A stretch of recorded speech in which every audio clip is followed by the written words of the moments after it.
Hey team, it's Tom and Alex. She's just having a little snooze as usual. This week I wanted to talk to you about this idea I've been kind of working on. It's something that came up in a conversation with my friend Lloyd. So Lloyd, if you're watching, thank you for this. It's this thought that a lot of us are very busy in our lives, and not necessarily busy in the sense of we're leading full, full varied lives, but we're busy with work. We're giving the best of ourselves to work and perhaps one or two other things, but we don't have the best balance. We're not perhaps seeing family or friends like we want to, or doing the small things in the week that help us to feel good about ourselves and to feel like we're living our lives. And I think there's this idea that we're living for the weekend, and that's, perhaps it could be a generational thing if you're an elder millennial like myself, but I think we're pushed to really to be successful, whether it's in our careers or in our businesses, and then we get sucked into that being the majority of our lives, and we're living for the time off like the weekends, or living for the holidays that are later in the year. We must work hard so we can save money to enjoy this tiny little bit of the year where we can do nothing. And that's cool. That's one way of living life. I think I've done that for a long time. But there's another way where we try and carve out these bits of time in our week.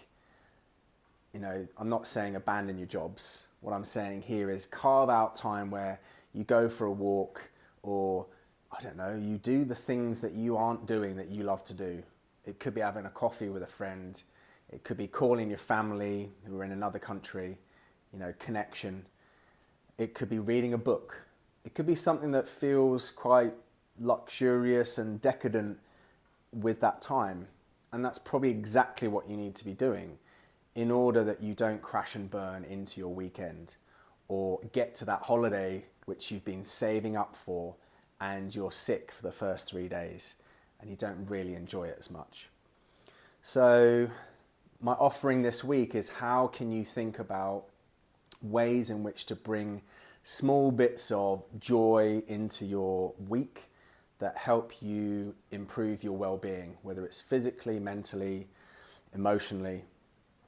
You'll know what those things are, and making time for them, even if it's just half an hour or an hour once a week to start with, will help to ensure that you don't smash yourself, you don't end up sick, and I think there's more to our lives than just working like dogs and waiting for the weekend.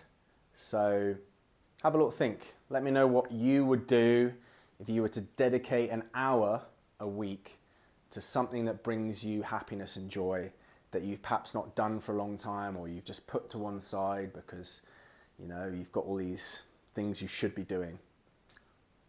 All right, Alex and I are probably going to go for a walk now because we enjoy that, and that fills up our cup. That's our thing, and we'll look forward to hearing from you in the comments. And over this next month, we're going to have more posts around stress, overwhelm, and things that are going to help support you. All right. Take care, team. Stay healthy. We'll speak to you soon. Cheers.